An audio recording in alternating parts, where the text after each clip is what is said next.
Now I just look back at the numbers and say, holy cow, look how much money, this has brought in me, and how lucky I am to be able to provide this kind of life for my family and not have to think twice about, paying for some medicine if my kid's sick or something. This is great.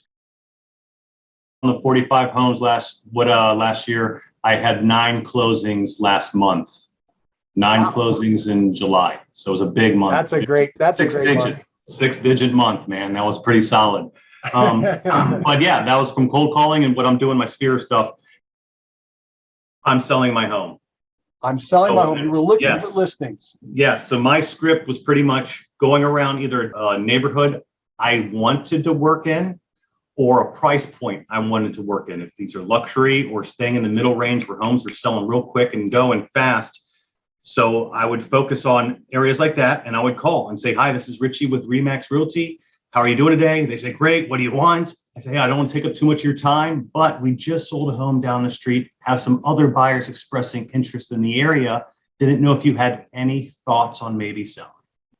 And most people say, oh, no, we're good. Thank you. But we would hopefully get a second part in there and say, okay, I understand that. Is it something that you might revisit in the next year or two?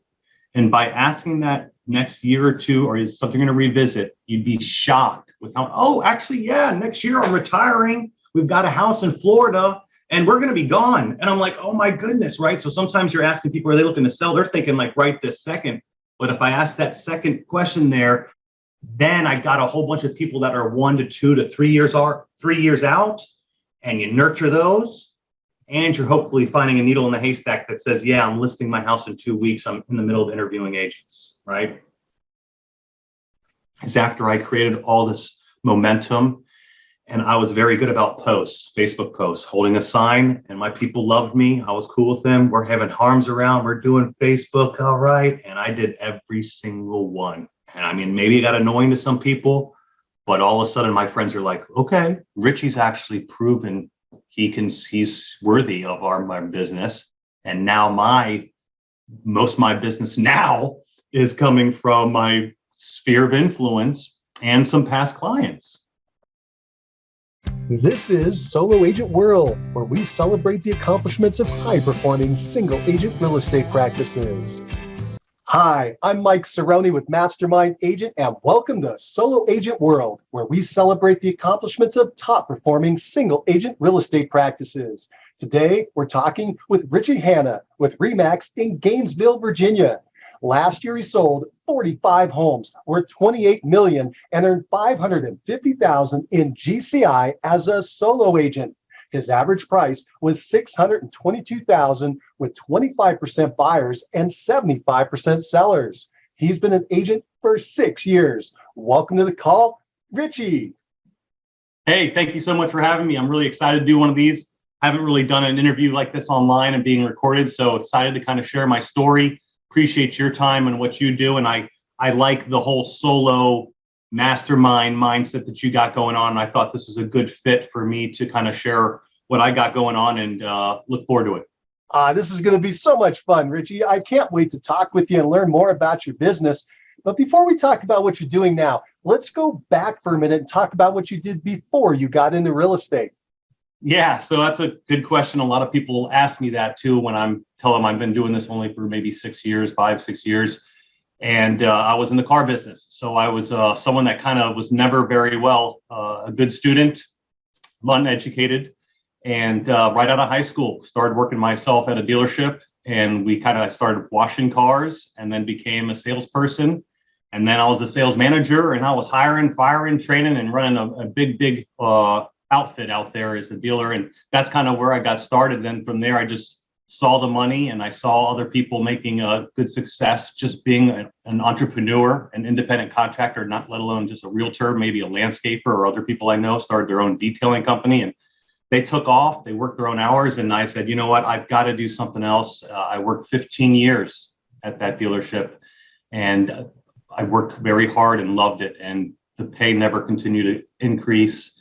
And it was at a point where I just had to do my own thing. Wow. Okay. So I like how you said, by the way, you started washing the cars. Yeah. That flashed me back because that was one of my first little businesses I did was washing and polishing cars. So it's kind of funny that the little connection there. If you want to be successful, just start washing cars. Everything's going to work out great for you. Well, let's jump in a little more. So you said you did 15 years in this career. You learned a lot about sales, I assume, which was really nice. You learned about how to work with people and you managed the staff. And again, you worked your way up from the bottom.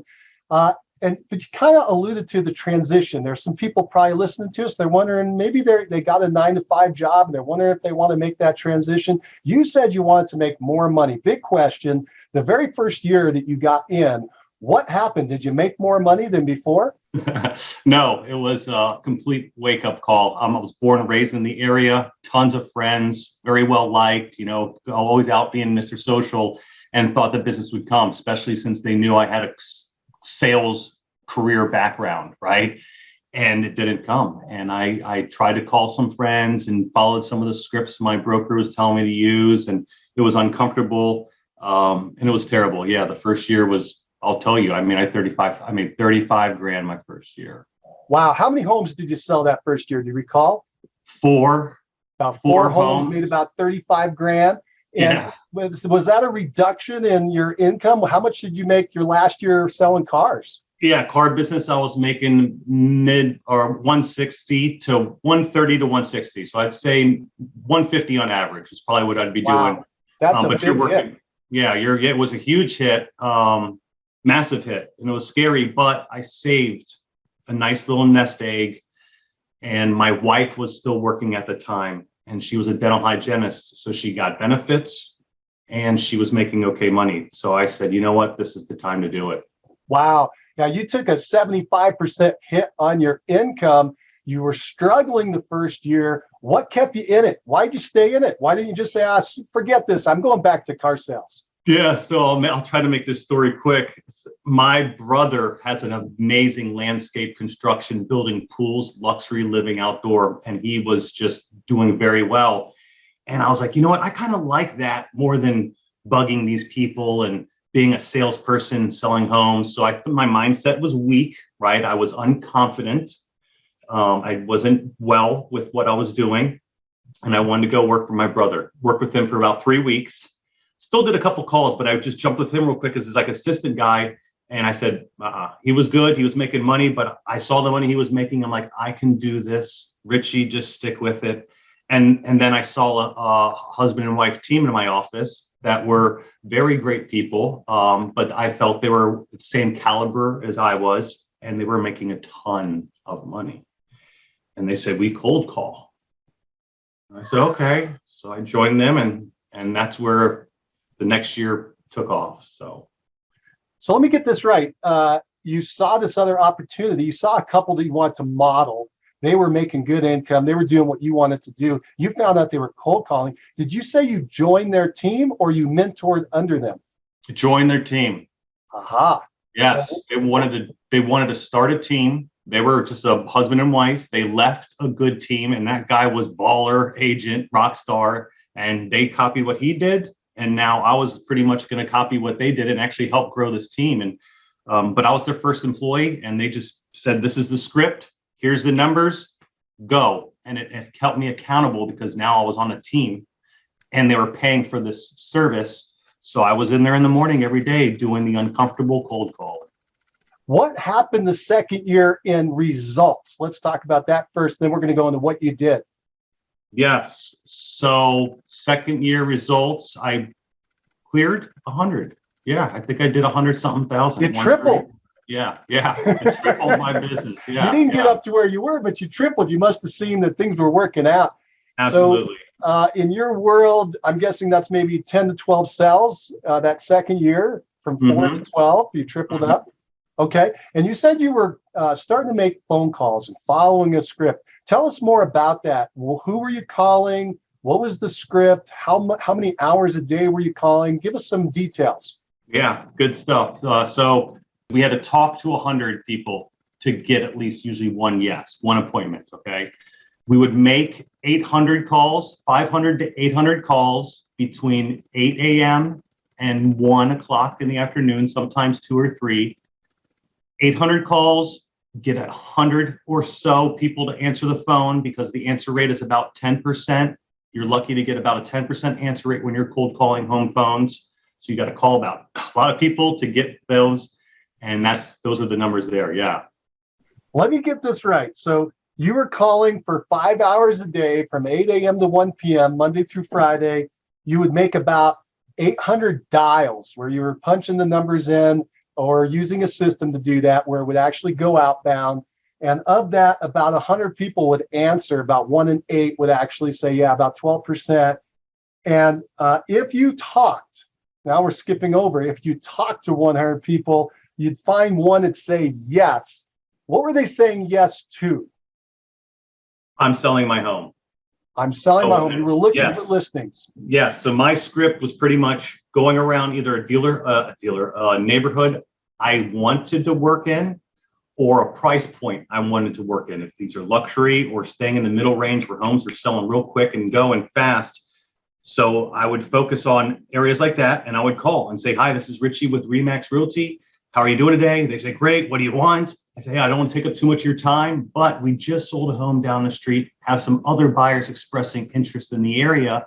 Didn't know if you had any thoughts on maybe selling. And most people say, oh, no, we're good. Thank you. But we would hopefully get a second part in there and say, okay, I understand that. Is it something that you might revisit in the next year or two? And by asking that next year or two, or is something going to revisit, you'd be shocked with how, oh, actually, yeah, next year I'm retiring. We've got a house in Florida and we're going to be gone. And I'm like, oh my goodness, right? So sometimes you're asking people, are they looking to sell? They're thinking like right this second. But if I ask that second question there, then I got a whole bunch of people that are 1 to 2 to 3 years out, and you nurture those, and you're hopefully finding a needle in the haystack that says, yeah, I'm listing my house in 2 weeks. I'm in the middle of interviewing agents, right? When you were going through, if you would get a yes, and some of these yeses were immediate, but some of them were long-term, a year or two out, you just said. How many of those yeses would you need to get to an actual listing or to get to an appointment? Did you have any ratios there? I wish I could tell you that because they're so long. I mean, I'll have people that'll call me from 3 years ago that say, come over, come help me list the house. And I get it, right? So I don't know that. It might be something good to try to track. But I can tell you, since I am going in and nurturing these folks for a while, or the people that appreciate when you call and communicate well over the phone, and like your tenacity and your persistence and follow-up without being annoying, I mostly don't get interviewed around. They trust me, like me, or know me already by that point. Or they do interview people, but I still get it because I've got that upper hand and just that relationship that was built in with them. Tell me about the follow-up nurture system. What were you doing there? What did that consist of? Yeah, good. So I try to get an email. That's the most important thing on top of a good contact number, but you try to get an email. And I do that to create a monthly emailer. So I have a monthly emailer I make on BombBomb. And sometimes I'll put a little video of me about what the market's doing, plus a whole bunch of other information. I bring up little small stuff about small business spotlights, and I try to highlight a local business that's small business owned and try to give them some business and little small frou-frou stuff. So I'm sending something out monthly to these people on top of, hey, when we're talking, you're a year out. Look, I don't want to be a pest. When would it be okay to follow up with you? Call me in 6 months. You cut it in half, right? Anytime they tell you. So I would literally put this in my Mojo dialer, a CRM system, which is a dialer and a CRM system. And I say, call them in 3 months. And I document that. And I'm very diligent about handwritten note cards. I have actually good handwriting. That's one thing I am very happy about with my skills. And I do a lot of handwritten note cards. And I've had a ton of people tell me, this is why you're here. This sets you apart. I like your handwriting. You're very neat. So the note cards, emails, and follow-up phone calls. Let's talk about some of that. That was really good. Okay, so you're doing these follow-ups. So you're going to send out a monthly email, and that email is typically a video of you either giving a market report or a business spotlight, a local business, to highlight them. In addition, you're also sending out a handwritten card. This handwritten card, when are you sending that out? After you talk to them each time? Are you sending that monthly? How often does that go out? Yes. So it all depends on if I can get them on the phone. And that's what's great. I can track every single time I call this person, and I'll either put in there left voicemail, no answer, hung up on me, whatever. And I see that. And after, I'll call people 20 to 30 times in a follow-up over 3 years, 2 years. And the 21st time they answer, oh yeah, I remember you. We're going to list. And so what? So that's, you got to be persistent, but it's also, you can fall in a bad trap by staying in touch with these people that are unrealistic and they keep winging you along. So that's, I'm not a master at that. I'm still learning that, but what was the question again? You were sure. How often do you send the note cards, the handwritten Yes. cards? So once I talk to them, get off the phone, thank them right away. So you're fresh on their memory. Then I follow up and I do my emails. And depending on their timeline, if they're 2 years out, they're going to get one maybe once a quarter. Maybe I'll send something out during the holidays or 4th of July. But if they're pretty close, I'm going to stay in contact with them. And if I don't hear from them, they're going to get another note card every month at least. Yeah. So are you sending the note card if they don't talk to you on the phone, or also in addition if they talk to you on the phone? Say it's a 6-month follow-up. I talked to this person the very first time. I sent them a note card. Cool. Call. I'm about a year or two out. Call me in 6 months. I call them in 6 months. They answer. That's been such a long period of us not really having much of seeing my face or anything. Because a lot of times they're not always opening my emails, or I don't have their email address. So yes, after that 6-month call and we hit it off and they're still serious, another card, note card. We'll say thanking them again for that conversation. You said something interesting there. On this note card, you said if they don't see my face, do you put your face on the note card?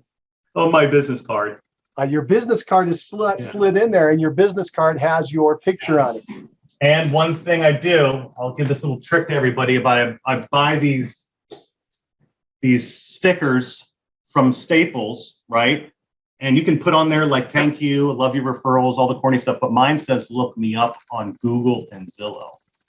So it gives them, because I can say, check me out or look at my reviews, but they might not think of that. So I put that on my card. So my face, this, and hopefully it just, you know what I mean? Smart. Very nice. So the card, is it a generic card then? Just a generic open, unstated card, or does it say thank you on it? What does it say? Yeah. So this is a company that I work with and pay for. If you do care if I use their name? Go ahead. Yeah. Bryant Buffini and Company is a membership I pay for. They send out cards like this every month, different things related to the seasons. Some have really great statements, like this one's by Kobe Bryant, which is really powerful. But blank, dude. Just fill it out with my handwriting, my beautiful handwriting, and stick my card with that thing on there, and out it goes. Out it goes. Now let's go back to the follow-up. The other part of the follow-up was the phone call, which you're very comfortable making. The phone call, you mentioned something I want people to pick up on. You said you ask people, when should I follow up with you? And whatever answer they give, you cut that time in half. Yes. Yeah, that's an old Craig Proctor used to say that. And that's a very great way to follow up. Have you found success with that? The reason to do that is you don't want to come up when they said and they've already listed with someone else, right? Already happened. To beat them to the punch. Happened to me 20 times at least. Right, because they're thinking when I'm going to be done, you're thinking I got to get ahead of that. Oh, yeah, because their plans can change. Stuff will happen, and I've had it happen a lot to me. And they're like, sorry, Rich, or I don't even see it. I don't even call them. They're done. It's already under contract. I'm like, oh my, it's not even on the market. It's already under contract. You're like, or it's sometimes already sold. And you're like, what? Yeah. So and one good thing I've learned, not from the car business, but other coaches and mentors, is I'd rather lose a sale over following up too much than not following up at all. Right. That's a great point. That's a great point. What's the follow-up script sound like? When you call them up, they say, yeah, I'm gonna move in a year. Why don't you call me up in 6 months? What do you do when you call them back? Hey, this is Richie. Just wanted to follow up, check in. Haven't talked to you in a while. How are you doing? Don't say, how are you going to sell? What's going on? You just ask them, how are you doing? How things been? Just want to catch up, check in. Those are the kind of words and lingo I use, and let them talk. And I try to be quiet because they'll say, not much. And then usually I'd say, oh, okay, I got it. But then I shut up now. And they're like, not much. But, my husband isn't doing too well, and then they'll keep going on, which is good. But it's mostly just trying to see if they have any questions. Is there anything I can do to help, right? Has anything changed? Would you like any updates? What's going on in the neighborhood? No, no, no. Okay. Well, I don't want to be a pest. When would it be okay to follow up with you? Call me back in 6 months again, or whatever. And that's what we would do. So, yeah. That's great. And there were, again, gems in there. I hope people are picking up on this. You mentioned that early on you would jump in, they would say something, you jump right in, you kind of cut them off, and you learned to be silent, right? When there's open space, people want to fill the silence.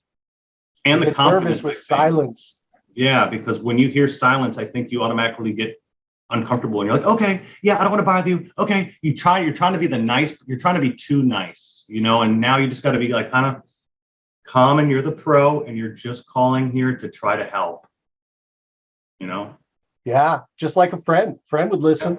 Yeah, a friend would listen. That's good. That's very valuable. How about a couple other pieces here? You are making these phone calls. Let's stick with the follow-up. What kind of CRM or database are you using to track all this? Are you using a card system, a paper system, electronic system? What are you doing to stay to track all these people and make sure you're actually following up when you say you will? Yeah, definitely. So the Mojo dialer I use has a CRM in there, and I put them on a calendar, and they tell me to call them back on this date, and it goes on there. And every single day I open up my calendar and I've got 10, 15, 20, 30 follow-up phone calls that I have to make every day on top of looking for fresh business and your favorite thing, my PCSOI, and working on that. That's awesome. That is awesome. So that's where you're keeping your databases in your dialer. My cold calling lead generation is Mojo. My love on people, all my transactions that I've closed, pretty much my PCSOI has been Buffini CRM. So you have two CRMs that you're using. Yes. Does it get confusing at all? Or is it easy to move it back and forth? It's great. The big one, which is the referral maker, Brian Buffini, has my past clients, my sphere of influence, which are the most important to me. All my transactions, all the money, that thing has everything there for me, which is good. It calculates everything. And then I keep my Mojo for my cold calling and my reminder of who I'm going to be calling every single day. Yeah. Nice. Very good. Well, that is fantastic. Let's go back to the phone prospecting, because that's how you built your business. You mentioned you were making all these calls. Your goal was to touch base with 100 people a day, to have 100 conversations a day, to get to your yes. You did that in 5 hours. So that means you were talking to 20 people an hour, and that's really fast. Is this like a one-line dialer, a triple dialer? What's going on there? Yes, exactly. So the Mojo is a dialer system on top of finding the data and using it as a system to follow up with people, a CRM system. It's great for that. So yeah, calling. So what you do is you can call 1 line, 2 line, or 3 lines at a time. And we are calling 3 lines at a time because, again, most people aren't answering their home phone. A lot of the numbers we're using are home phones. Cell phone numbers are starting to become more popular in our data, so we're starting to get that, but it's unreliable. I'm calling people in Canada and they're like, dude, I just woke up. What state are you in? I'm like, oh, sorry, but yeah, so that's kind of what we would do with that. Cool. So where did you get the phone numbers to call? How do you get the database of people to call? You said you're calling around neighborhoods that you like or you want to list them, but how do you actually find out these names and phone numbers and addresses? Yes, good. So on this system, you can find that. You can look up FSBO numbers, expired numbers, or you can do something called a geographic search. And I will search a radius of a neighborhood or a zip code or a county.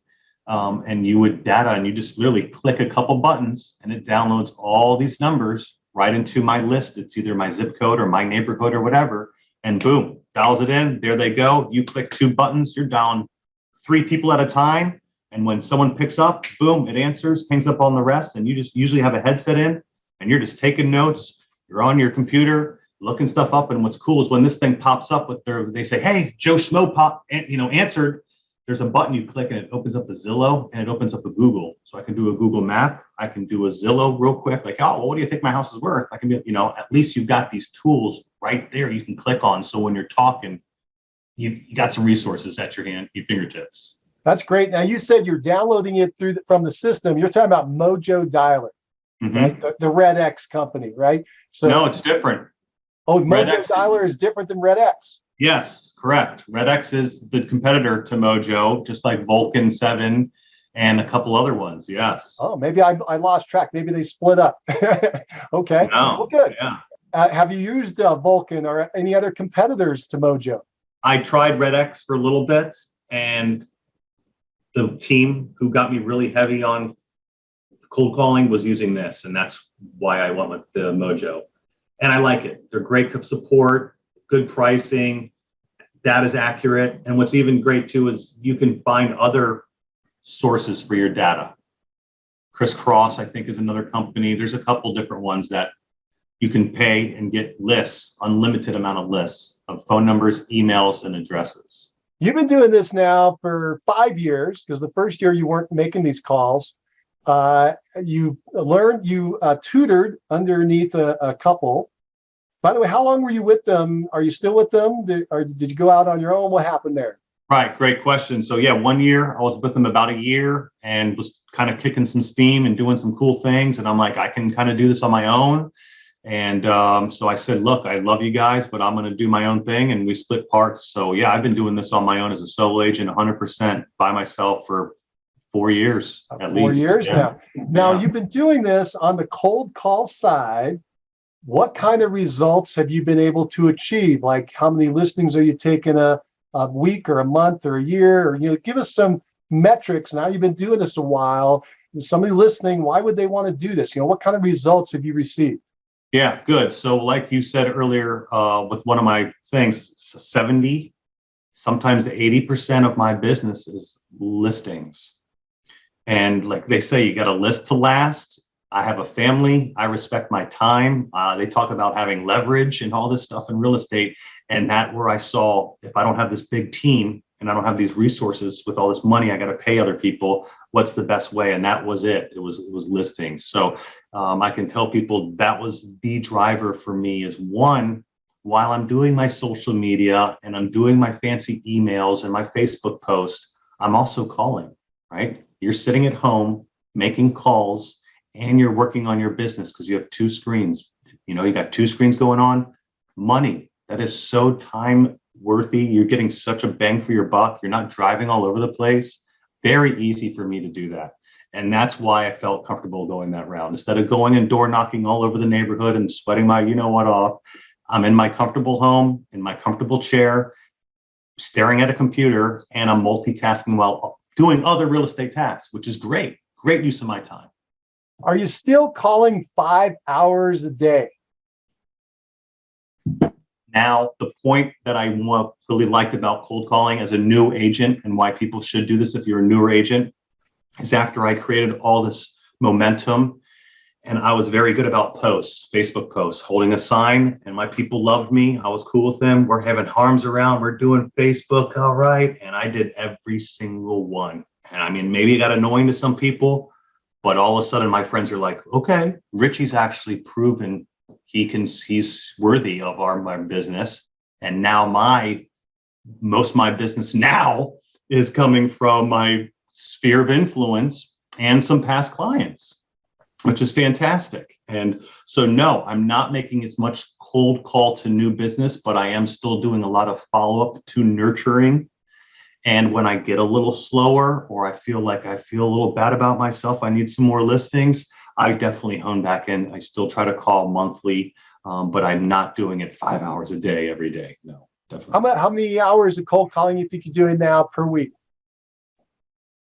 Per week, easy 5. So I'd probably say 5 to 6, not much. So about an hour a day now, Yep. Whereas you were doing 5 hours a day. You've been able to pull off. You mentioned a great point there. You took the evidence of success that you were having, these photos to show the proof that you help these people buy, and you use that with your PCSOI, your sphere of influence, your past clients, to show them that you could do more business for them, that you really are the guy that can help them with real estate, and that eventually started to pick up and take over this time slot that you were making these phone calls. Let's go to the phone calls for another couple minutes. There are people listening to us and they get nervous when they hear about making cold calls. They have call reluctance. They're scared of the phone. It's a 300-pound weight. They can't pick it up. Did you have that? And if so, how'd you get over it? I absolutely still have it every day almost when I do it, but you have a little bit of music to get ready, hitting the gym in the morning and just getting in a good feel spirit right before you get to the office is going to make you feel more confident. So I think now I just look back at the numbers and say, holy cow, look how much money this has brought me and how lucky I am to be able to provide this kind of life for my family and not have to think twice about, paying for some medicine if my kid's sick or something. This is great. So that's what keeps me going. It's like, this is old school, but this is a people business. It's a communication business, and nothing starts without a conversation. And time, you do not get time back. Time is your most valuable asset. You hear that everywhere. You can make more money, but you can't make more time. So I think being efficient on how I run my business, that's another reason why cold calling. I love my Popeyes and I love maybe to go door knock and have these client events. It's expensive and it's time consuming. Sitting down at your phone and a computer and even actually doing something else, what the heck? That's where you got to be like, let's just do this, stay focused, and know the numbers. I'm telling you, 100 people you're going to talk to, and on one yes. So 99 people are going to say no or really be really mean to you. And that's okay. It's all right. They're having a bad day. That's interesting, right? You've learned that it's not you when they say no, it's probably them. It's probably something going on in their world. They're having some challenge or issue, and you just happen to be the one standing there that they're letting it out on. And it's easy. You're over the phone, right? You're not even standing there. It's just a right. Exactly right. So you're kind of a counselor. You're you're letting them vent a little bit so they can get on with their day. Yeah. Sometimes. Shift in your attitude, right? Yeah. Yeah. All right, let's do this. So we're going to go into next. We're going to talk about your marketing to your referrals, for referrals, repeats and referrals, and your past clients. But we're not going to go there yet. I want to just ask you a couple fast questions. First, people want me to ask this to confirm, and that is that you sold 45 homes in 1 year, almost 4 a month, as a solo agent. Is that true? Yes. Cool. And the next question then is, did you have any administrative assistants? If so, what did they do? Who were they and what did they do? And when I say who are they, what's their title?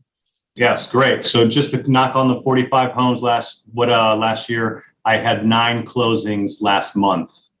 9 closings in July. So it was a big month. That's a great month. 6-digit month, man. That was pretty solid. But yeah, that was from cold calling and what I'm doing, my Sphere stuff. Yes, I have a transaction coordinator, found a rock star transaction coordinator virtually, never even met her in my life. And she is amazing. And I pay her per deal.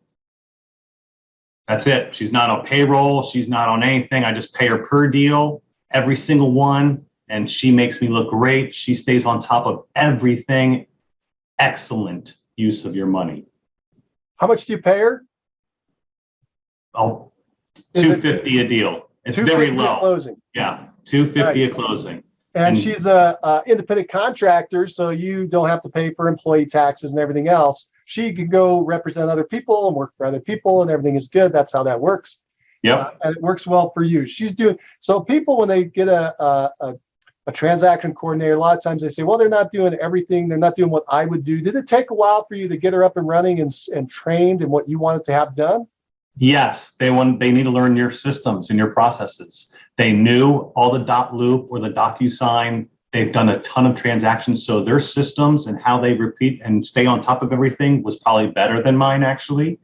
But how to say it and when to say it was how I had to massage it. And there was other things I wanted to add in, my little pieces too, like, hey, now that we're under contract, here's a quick little checklist on what you need to prepare for, getting boxes. This is what's going to happen during the home inspection, yada, yada, yada. They wouldn't be sending that stuff, right? I have to give them that information with my marketing material to help send that. So there was a very minor tweaking, actually. The people I found are like, I swear, like, goodness, they're amazing, amazing. That's amazing. And how did you find them? I have another rock star agent around here, and I just asked her who she used. And she said, "Oh, you got to use this girl." And I used her, and she continues to grow her company. Like, she gave me another agent of hers because she's growing, and I knew a difference right away. And I said, I need you back. And she said, "Oh, okay, I'm sorry, I understand." So you can tell when someone gets switched around, but she's growing, she's doing great, and I love it. Yes. That is fantastic. Now, you mentioned, let me get this clear. You have one administrative assistant who's doing your transaction coordination on a flat fee per closing. Anybody else helping you out as far as an assistant? Yes, I hired my first full-time assistant this year. Very rocky beginning, because you had to stop everything to help and train and learn. This is new to me, so I'm falling and failing all over the place, just like anyone would. But yes, hired my first full year. So all the couple of years, no, I was doing everything. MLS, photos, home inspections, putting up signs, brochure delivery, shoebox, changing this, everything. I'm telling you, I was doing everything. And finally, I got her. She's doing a lot of the administrative tasks. And at first, it was a scared big jump for me. It was a good amount of money. I try to run a slim, lean machine business. I work hard for my money, but worth every penny. Just like the transaction coordinator. I was scared to get my transaction coordinator. A little rough at the beginning. The best thing that's ever happened to me. Same thing now with my virtual assistant, or my transaction, or my assistant, who I call a client care specialist, by the way. She is my assistant, with a client care specialist, which is a nicer name than that.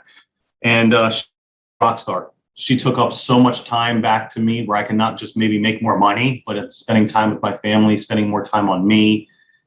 It's been great to hire her. So it sounds like what you got there was you bought back more time than just actual leverage into more income. Now that sounds like it's going to happen, but really you were getting back your time. Correct? Yes. And that time you can then spend with your family. So people listening who got their business up and running, want to spend more time with family, one option is an administrative assistant. And as you just heard from Richie, it might take a little while to get them up and running. Recognize that going into it. But it works out. You just told us you had 9 closings last month, $100,000 month. That's so cool. I remember 20 plus years ago, that was such a milestone to have a $100,000 month. If you hit it, it was a pinnacle moment, and you just hit it and achieved it. You got to be excited. That had to be really fun. Yeah, it was great. And another thing to chime in on that assistant of mine, last year I sold around August or September, I did 8 or 9 too, another big, huge month. But I pulled my hair out. Like, I was burnt out, buddy. I was done. This time, I didn't even know I was selling 9 homes until I looked back at my numbers. Holy shit, I got 9 closings this month, right? So that's also the difference, is like the stress kind of comes down. There's more of like a team feel going on, and someone's got your back. I can take vacation without thinking the whole, world's going to fall to pieces. So it's a lot more than just, like you said, the time. It's the stress. It's the good feeling you get that your business is protected by someone else, kind of. Right. They're looking after it for you. Right. So you're able to clear your mind to, if you're a hard charger, you can do more business. But if you're a family person, you can now spend time with your kids, your wife, your spouse. You can spend time with these people that matter and be there focused with them, right? Not distracted. Yeah. That's what this assistant's really buying you, right? Yeah, that's right. That's exactly right. And that made a big difference. Yeah. That is fantastic. I appreciate you sharing that with us. That's some pretty cool stuff. Now, there's some people wondering now that they've understood your business model and what you're doing. Could you describe your ideal day? What does that look like? Yeah, ideal day is I'm up by 5:30, at the gym by 6:30, 1 hour workout, get home by 7:30. Protein shake or a little hand, the powder stuff. I just throw in a water cup and cold water, get my dog. I got a Siberian Husky. That's one of them that I lost. They're right there. But walk the dog for 20 minutes, listening to some podcasts. The podcasts have been huge for me. And that's what really, I think, changed my life from a car salesman to being an entrepreneur, was the podcast, the motivational type of stuff, but the personal growth and development. huge. That's all I listen to. When I'm at the gym for that hour, I'm not listening to like rock music. I'm listening to like Eric Thomas and Les Brown and Zig Ziglar. And I mean, all these Tony Robbins. I mean, just so many different people. Ed Milet. There's so many different people that are on these things I'm listening to. And it's just amazing what I think that's doing for me as a human. That is cool. That is cool. So you're educating your mind. You're getting your mind in the right mindset. You're getting the right vision that's coming out of these sessions. And you're doing it early in the morning, right? To set your day on the right path. So after you go on your walk and you listen to the podcast, what do you do next? Yeah, shower time, and then out the door, say bye to the family, and I go to my office. I have an office that I was with Keller Williams, and I went with Remax about a year or two ago. And great broker, great family, great people there, but they also had an office 5 minutes from my house. Like I can ride a bike there if I want to. And I thought, again, getting my time back. Traffic is horrible where we live here in Northern Virginia. I mean, it's worse ever.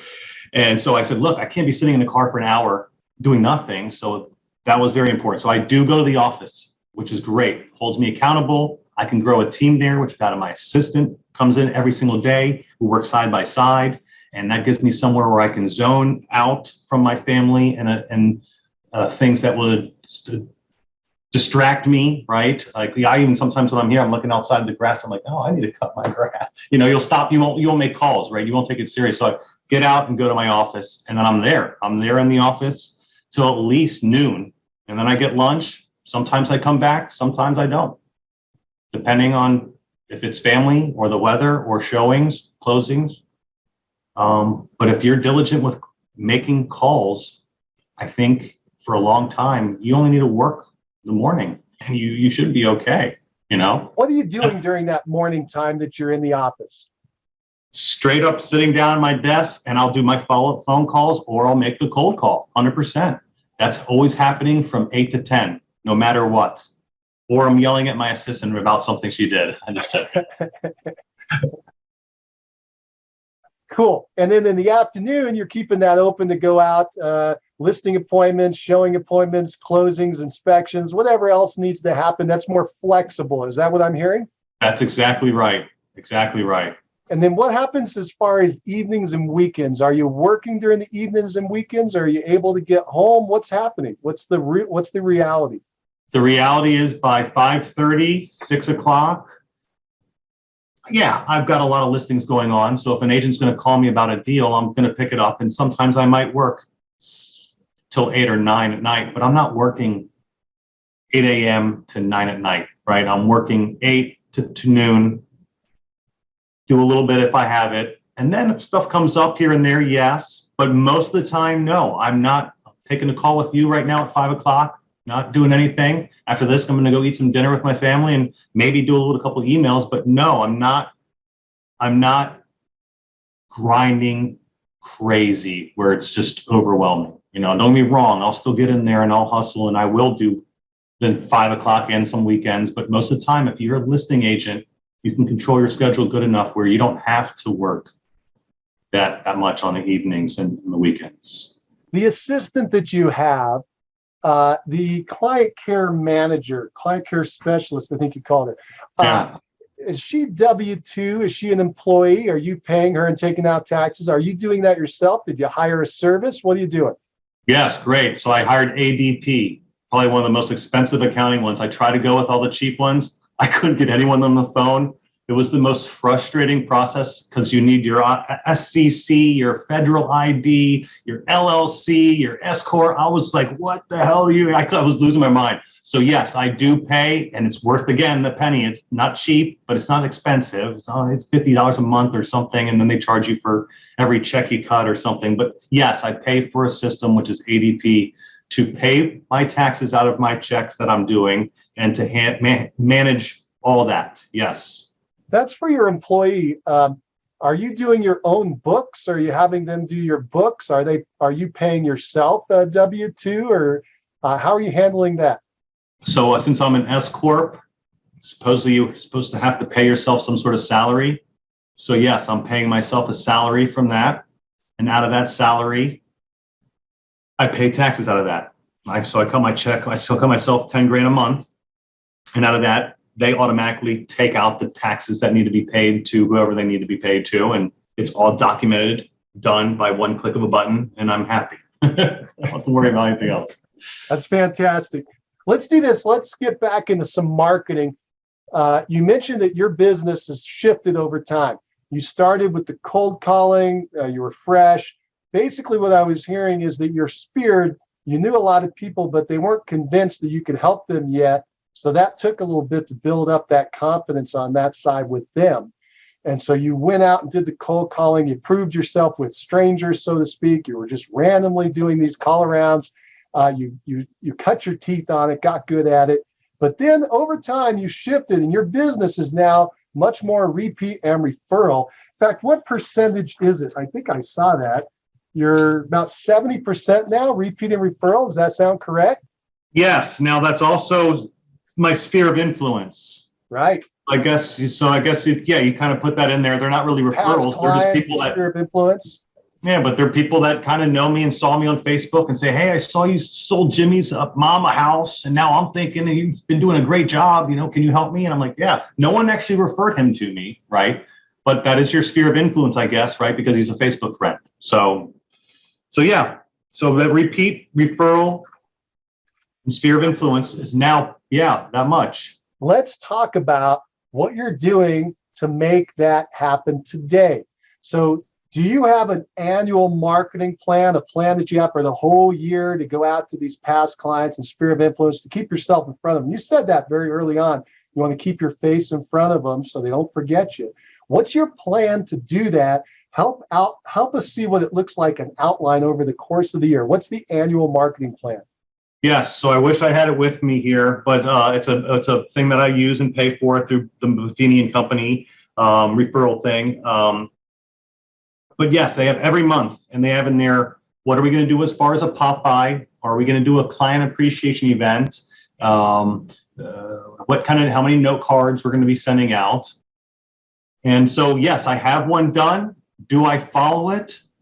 No, I'll be honest with everyone. I'm not perfect at any of this stuff I'm telling you right now. I'm just somewhat consistent, and I'm getting better at it, and it's helping me grow. And I want everyone else to know that too. It's like, I'm nothing special by any means, but you can just do whatever you want. Just be consistent at it and you'll be great. But that's just what I do is with those people is just, that's the main thing, is the follow up. So what I heard was you have a plan. In there are pop-bys. That's where you go to their house, you knock on the door, you say hello, you hand them a gift, and it's usually quick and you move on. But you were face-to-face with them so they don't forget you, correct? Yes, that's right. I just did pickles with my recent one. I grew some cucumbers in my backyard, cut them up. My wife jarred them, and my thing says, your referrals are a really big deal. I stuck that on there, my card, and went around and hung it, and people loved them. They thought it was such a great idea. I even put that on Facebook. Got a lot of people looking at it like, oh, that was so cool. So little things like that are what I'm doing. Yes, popping by with little valuable gifts, nothing crazy expensive. How many people are in your database of PCSOI? How many people are in the database that are past clients or what you would consider a sphere of influence? How many people are you handing pickles out to? That's a thing. I think you kind of have a system, and so do I, of who gets what. And that's all rated on how well are they, not well, it's a bad word for me, how many referrals they're sending me, right? If they're people that raving clients, love on me, send me referrals all the time, they're getting something once a month maybe, okay? If not quarterly, but usually once a month. And I mean, I'm talking fireworks for July 4th, and what's the big things I do? Wrapping paper for Christmas time, pumpkins for Halloween, and I get the big jumbo ones too. So it's just a lot of those little things, but the good people that continue to send me business, I really try to give a little bit more attention to. And that's how I play that role. So you've got a big list of X, but there's a smaller subset that you see as the best referrers. They're the ones you're handing pickles to, or some special thing once a month. And then the rest of them, you're trying to still stay in front of them, no, at least quarterly. Did I get that right? Yes, sir. Yep, Give us that's right. some of the perspectives on numbers, because we've got some numbers people that like to listen. How big is the group in total? And how big is that group of those special people? I'll tell you now, I thought I wrote it down. I thought I had it written down somewhere. It's not that big. I'll tell you that much. I want to say it's around 100 relationships. Sorry, but go ahead. I don't have that number, but I want to say it's 100. Oh, okay. Sorry. 265 is the number. 265 is my sphere of influence. 265. Now, is that your past clients and your sphere? Yes. Together. Good. Yes. And then you have a subset that you said are the real hot ones that you'll go talk to monthly, the ones that support your business the most. Mm-hmm. You know how many people are in that group? I always say 20, if that. 20. So it's a top 20. Here's the big question. Yeah, 15, 20. The top 20, the top 15, 20. I'm going to go with the 20. It's easier for me to say. Good. Remember, the top 20, how many closings did that represent in the last 12 months? The top 20. I couldn't tell you. Okay. Do you think it was the majority of the referrals? Oh, no. I would say it is probably like 35% of it. 35. Which is still healthy. Well, 10% is creating 35, right? If we run the math real quick, in fact, it's even less than 10%. So maybe 8% is creating 30%. So they're doing referrals about four times the amount that the other people are. If you run the math real quick, and I could be off, but that's what I'm seeing in my head. Yep. So they are special. That was my point. There's a reason to go out to these people. You're seeing it because you're feeling it. You're seeing them contact you all the time with a repeat or referral. You know it inherently, but it'd be fun to do the math and see exactly how much is kicking out. I bet it's going to be surprising. But it's good that you did it. You know that these are your top people, right? You know that love on them in a heavy way. Yeah, absolutely. Especially going from 35 grand to where I am now. Some of those people were the first people that really let me work with them when I was new, right? And now they're still sending me business. So they're really special to me. They're not just, they sent me a couple of referrals. Like, these people used me and believed in me and gave me solid reviews when I was a baby. And that gave me so much confidence to be where I am now. And I'm so thankful for those people. So that's why they get loved on big time. They were foundational advocates. They helped you set the whole thing up. That's right. Yeah, and you treat them special. And that goes for them wanting to do it again, right? Because you reward what you want people to repeat. Yep. Another great lesson you just brought to us. Very good. Very good. Anything else you think people should know if they want to get more repeat and referrals that they should be doing? The client event. That I did my first one after 5-6 years doing this, built up a good database. I finally did my first one, but I went hard. And it went big, and that was a very nice event. That was good. Kids came. I touched people. I touched people. I had face painters.